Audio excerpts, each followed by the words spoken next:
গান তারারে ফিরাইয়া দিছেন গায়ের জুড়ে না তারার যুক্তি মতো তারার যুক্তি। একবার হযরত রাসূল করিম সাল্লাল্লাহু আলাইহি ওয়াসাল্লামের সামনে এক ইহুদি হযরত আবু বকর সিদ্দিক রাদিয়াল্লাহু তাআলা আনহুরে গালি দিতেছিল। ইহুদি আবু বকরের গালি দেয় আর রাসূলে মুস্কি মুস্কি আসুন। আপনারা যদি আপনার দুশ্মনে গালি দেয় আর আপনার দুস্তে যদি শুনতে ভালো লাগবে। আবু বকর রে ইহুদি গালি দেয় ইহুদি আর আল্লাহ রসুলে মুস্কি মুস্কি আসে আর আবু বকরের মনে খালি দুঃখ লাগে।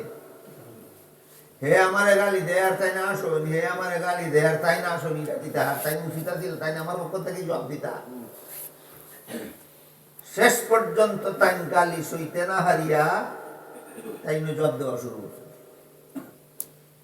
যখন আবু বকরের গালির জবাব দেওয়া শুরু করছেন তখন রসুলের মুখ কান বেজা হয়ে গেছে। আবু বকরের আরো দুঃখ লাগছে। দেখলাইনি কারবার তাই না আমার পক্ষ থেকে গালির জবাব দিতাস না, জবাব তো দিলা হই না। আমি যদি নিজে জবাব দিলাম তখন তাই বেজা হয়ে গেছেন। কি ঘটনা কি তা জিগাই দেওয়া লাগবে, তাই জিগাই দিয়েছে আপনি এখান কি তা না। দুশ্মনে আমারে গালি দেয় আর আপনি আসুন জব দিবা দূরের কথা, জব তো দিলা না, জব আমি দিলাম তখন আপনি বেজার হইয়া লাগা ঘটনা। তখন রাসূল করিম সাল্লাল্লাহু আলাইহি ওয়াসাল্লামে ফরমাইন, যতক্ষণ পর্যন্ত হে তোমারে গালি দিছে অতক্ষণ পর্যন্ত আল্লাহর পক্ষ থেকে ফেরেশতায় তোমার গালি জবাব দিছে। হে গালি দেয় তোমারে আর তোমার পক্ষ থেকে ফেরেশতায় দেয় জবাব। অবস্থা দেখে আমি মনে মনে খুশি হয়েছি, লেগে আসছি। আর জিবলা তুমি জবাব দেওয়া শুরু করে দিছ, ইবলা ফেরেশতায় জবাব দেওয়া বন্ধ করে দিছে, এই কারণে আমি বেজার হইছি। তখন কৌকা কেউ যদি কেউ গালি দেয় আর জবাব না দেয় তে কি পরিমাণ লস। কেউ যদি কেউ গালি দেয় আর যারে গালি দিল হে যদি জবাব না দেয় লস নেই। রসুলে কি তাই গাইলা, যতক্ষণ পর্যন্ত তুমি জবাব দিছ না অতক্ষণ পর্যন্ত তোমার পক্ষ থেকে ফেরেশতায় জবাব দেয়। আর জিবলা তুমি জবাব দিলাও ইবলা ফেরেশতায় জবাব দেওয়া বন্ধ করবে। আরেক হাদিসে রাসূল করিম সাল্লাল্লাহু আলাইহি ওয়াসাল্লামে ফরমান, সিবাবুল মুমিনিনা ফুসুকুন ওয়া কিতালুহু কুফরুন। কোন মুমিন রে গালি দেওয়া পাপিষ্টের কাজ আর মুমিনের বিরুদ্ধে লড়াই করা বেদিনের কাজ। মুমিন রে গালি দেওয়া ভালো মানুষের কাম না। আল্লাহ রাসূল সিবাবুল মুমিনিনা ফুসুকুন, মুমিন রে গালি দেওয়া পাপিষ্টের কাজ আর মুমিনের বিরুদ্ধে লড়াই করা কাফিরের কাজ। আরেক হাদিসে রাসূল করিম সাল্লাল্লাহু আলাইহি ওয়াসাল্লামে ফরমায়, গালির জবাবে যখন সূরা নাযিল হইল তে গালির বিষয়টা তো আমরা বুঝি লওয়া দরকার। গালি দিয়া কি পরিমাণ লাভ আর গালি শুনলে কি পরিমাণ লস। হাদিস শরীফে রাসূল করিম সাল্লাল্লাহু আলাইহি ওয়াসাল্লামে ফরমায়, عن ابن عمر رضي الله تعالى عنه أنه قال قال رسول الله صلى الله عليه وسلم أيما رجل قال لأخيه كافر فقد باء بها أحدهما। এক হাদিস আল্লাহ রাসূল ফরমায়েন, কেউ যদি কেউরে কোনো কথা হইয়া গালি দেয় তাইলে তার গালি তার মুখ থেকে বারুইয়া তার বাই যায়। ইয়া যদি দেখে হে ই গালির যোগ্য নাই তখন ই গালি ফিরে আইয়া আসমান জমিনের মাঝখানো ঘুরতে থাকে। ঘুরতে ঘুরতে ঘুরতে ঘুরতে আর কেউর উপর ফরবার আর কেউর উপরে ফরবার সুযোগ পায় না, কারণ আর কেউরে ই গালি দিছে না। আর যারে গালি দিছিল হের উপরে ফরবার সুযোগ পায় না, হে এই গালির যোগ্য না। শেষ পর্যন্ত এই গালিটা দুনিয়ার কোন মানুষের উপরে ফরার সুযোগ না হইয়া যে গালি দিছিল হের উপরে হইয়া পড়ে। এই গেল এক হাদিস। আরেক হাদিসে আল্লাহ রাসূল এই হাদিসের ওই ব্যাখ্যাটা পরিষ্কার করে বুঝাই দিয়েছেন। কেউ যদি কেউরে সুর হয় হইয়া গালি দেয় আর আসলে হে সুর না হয়, তো তাহলে যে গালি দিল হে মরণের আগে সুর ওইব তার বাদে মরব। কেমন লাভ হইল গালি দিয়া?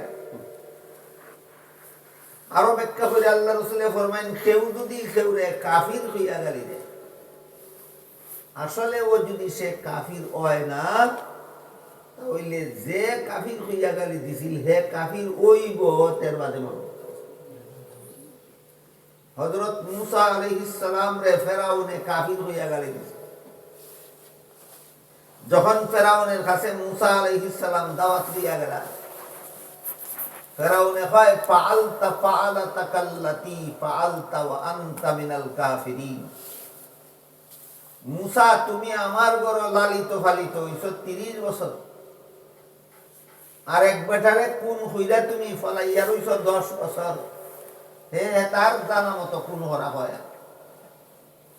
আরেক বেটারে কোন হইরা ফলাইয়া রইছো 10 বছর, তার ইচ্ছা কইরা কেউ কোন করছেন না।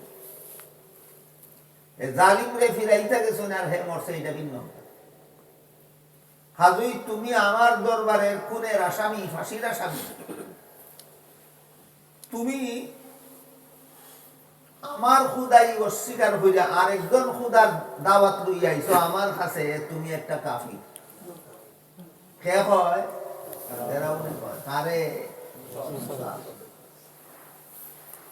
মরণ কালে কে কাফির হইয়া অবস্থায় মরল? ওই আল্লাহ রসুলের হাদিস। আরে কাফির হইতো, এটা যদি কাফির হয় না, যে তুমি কাফির ওই পায় তার বাদে মরবে। এই গালি সম্পর্কে যে সমস্ত কথা শুনলা, যে সমস্ত হাদিস শুনলা, এর দ্বারা কিতা সাব্যস্ত হইল গালি দেওয়া খুব বাড়া। দেও না গালি দেওয়া, গালি দেয় কোন সময়? যে সময় আর কোনো মতে বরে ভাই না, এই সময় গালি দেয়। কোনো মতে বরে না ভাইয়া মনের মধ্যে জাল তৈয়ার হয়, জাল মন জাল লাগে, গাইলে গাই জাল নিয়ে কোনো লাভ নাই।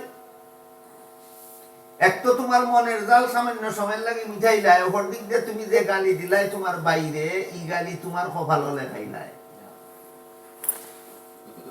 এই কারণে কেউ যদি গালির জবাব না দিয়া থাকতে পারে, তাহলে আল্লাহর ফিরিস্তায় তার পক্ষ থেকে তারে জবাব দিবে। আর কেউ যদি গালির অগত্যা যদি কেউ গালির জবাব দিলেই তো চায়, তাহলে যত খান হয়েছে অত খানের বেশি না, যত খান হয়েছে অত খান।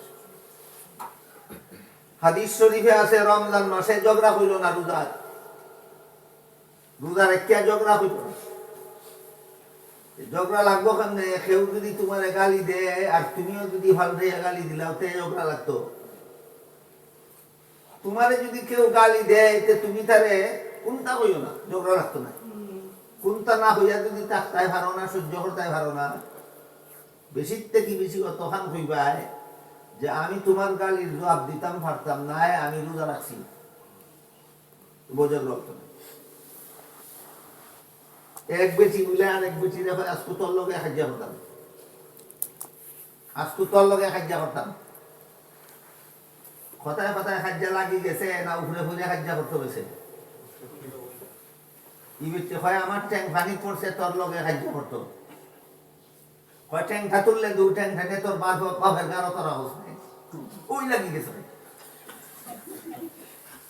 তাইলে সাহায্য কিতাবটা কি লাগে, গালিবটা কি লাগে? হাদিস শরীফে আল্লাহ রাসূল সাল্লাল্লাহু আলাইহি ওয়াসাল্লাম ইখানে সতর্ক করে দিয়েছেন, সাবধান, মুমিনরে গালি দিও না। সিবাবুল মুমিনিনা ফুসুকুন, মুমিনরে গালি দেওয়া পাপিষ্টের কাজ। কিন্তু আল্লাহরে আর আল্লাহর রাসূলরে গালি দিলে এটা মুমিনের ঈমানও আঘাত লাগে। এই কারণে এই সময় নীতিগতভাবে জবাব না দিয়া ফেলা যায়। আল্লাহরে গালি দিলে মুমিনের অন্তর আঘাত লাগে, নবীরে গালি দিলে মুমিনের অন্তর আঘাত লাগে। এই কারণে আল্লাহ পাক রব্বুল আলামিন কুরআনের বিভিন্ন জায়গায় যখন ওই নবীরে গালি দিছে, মুমিনের অন্তর আঘাত লাগার মতো কাম করছে, আল্লাহর সাথে সাথে তার জবাব দিছে। নবীরে যখন আটকুরা হইয়া গালি দিছে, আল্লাহ পাক রব্বুল আলামিন সূরা কাউসার নাযিল করিয়া তার জবাব দিছে। একদিকে তারার গালির জবাব দিছুন, অপর দিকে তারার গালির কারণে যে নবীর মন দুঃখ লাগার কথা আছিল, নবীর মন সান্ত্বনা দিছুন। আমরা অতখান বুঝলাম জবাব কিভাবে দিছুন, অখন বুঝার চেষ্টা করি নবীর মন সান্ত্বনা কিভাবে দিছুন। আল্লাহ সূরার শুরুতেই কইন ইন্না আ'তাইনাকাল কাউসার, আমি আপনারে কাউসার দান করলাম। হেরা কয় আপনার সুনাম রক্ষা করার মতো কেউ থাকতো না, আপনার ছেলে মারা যাওয়ার কারণে আপনার সুনাম রক্ষা করার মতো কেউ থাকতো না, আমি আপনারে কাউসার দান করলাম। কাউসারের দ্বারা দুনিয়াতে কিয়ামত পর্যন্ত আপনার সুনাম রক্ষা হইব, হাসরের মাঠ পর্যন্ত কাউসারের দ্বারা আপনার সুনাম রক্ষা হইব। কাজে আপনার সুনাম রাখার লাগি ছেলে বাঁচার দরকার হইতো না, আমার দেওয়া কাউসারের দ্বারা কিয়ামত পর্যন্ত আপনার সুনাম রক্ষা হইব, হাসরের মাঠও আপনার সুনাম রক্ষা হইব। ছেলে বাঁচলে ছেলে বাপের গুণ গাইব কদিন, ছেলে বাঁচব যতদিন।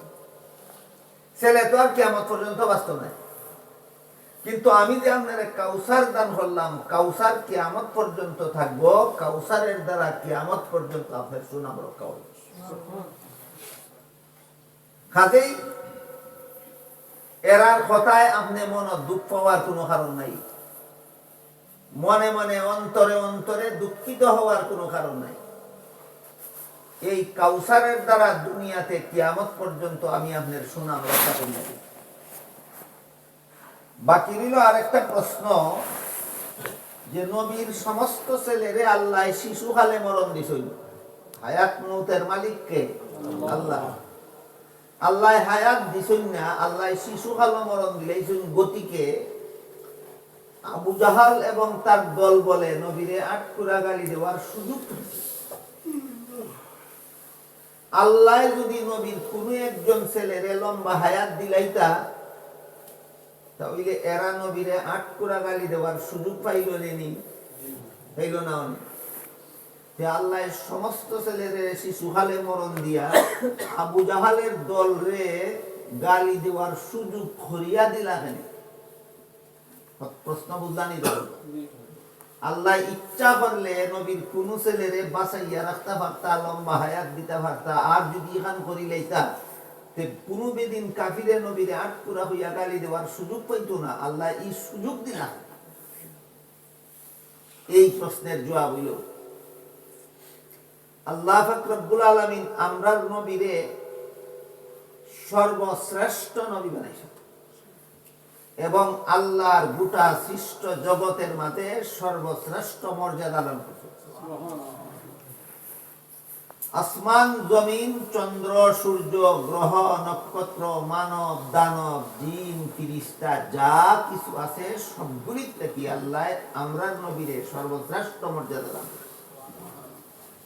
কেউ যদি সামান্য বিন্দু মাত্র সন্দেহ করে যে আমরার নবীর মর্যাদা শ্রেষ্ঠ না ঈসা নবীর মর্যাদা শ্রেষ্ঠ, কেউ যদি সামান্য সন্দেহ করে আমরার নবীর মর্যাদা শ্রেষ্ঠ না জিবরাইলের মর্যাদা শ্রেষ্ঠ, কেউ যদি সামান্য সন্দেহ করে আমরার নবীর মর্যাদা শ্রেষ্ঠ না আল্লাহর আরশের মর্যাদা শ্রেষ্ঠ, সন্দেহ যদি খালি করে, তবুও সে নির্বেজাল মুসলমান হইতে পারবে না, সে হবে মুসলমান নামে বেজাল।